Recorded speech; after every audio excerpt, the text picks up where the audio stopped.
Non, il a jamais menacé de démissionner, jamais. Non. Par contre, il donnait au président, au Premier ministre, Des signes. ses exigences écologiques, pas pour lui, pas pour avoir des victoires pour lui, mais parce que l'enjeu est tellement important pour notre planète.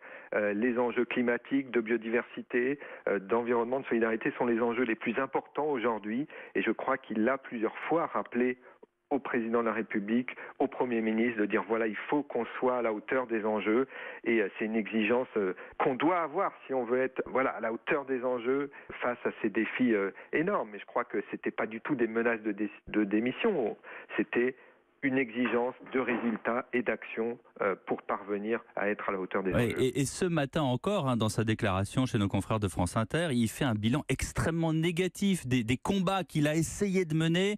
Vous disiez, je crois, il n'y a pas très longtemps, que on était en pleine guerre, quoi, à un moment donné, dans ces combats qu'il n'arrivait pas à mener. Est-ce que du coup, vous comprenez cette décision ? Non, je crois, ce matin, il y a aussi l'émotion d'une telle décision.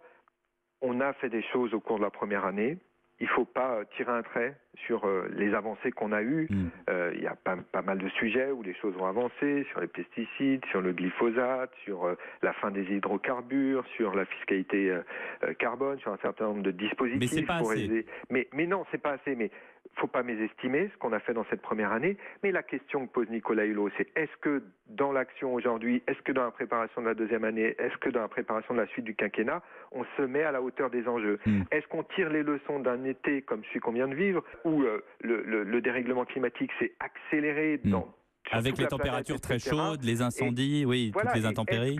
Est-ce que on en tire les leçons, par exemple, dans la préparation du budget 2019 ? Moi, dans la préparation du budget 2019, dans les premières orientations données par le gouvernement, j'ai pas entendu beaucoup parler climat, j'ai pas entendu beaucoup parler biodiversité pour l'instant. Alors, vous voulez dire que dans le futur, il n'y avait pas un terrain préétabli à une action positive de Nicolas Hulot au sein du gouvernement ? Je pense que pour l'instant, effectivement, Nicolas Hulot pensait que l'action globale du gouvernement, mais aussi de l'ensemble des acteurs en France, et je crois que c'est un signal aussi qu'il a clairement donné ce matin, il faut que chacun se ressaisisse, il faut que chacun fasse son autocritique, il faut que chacun d'entre nous, chacun des acteurs, prenne cet électrochoc et en profite pour avancer enfin à la hauteur des enjeux.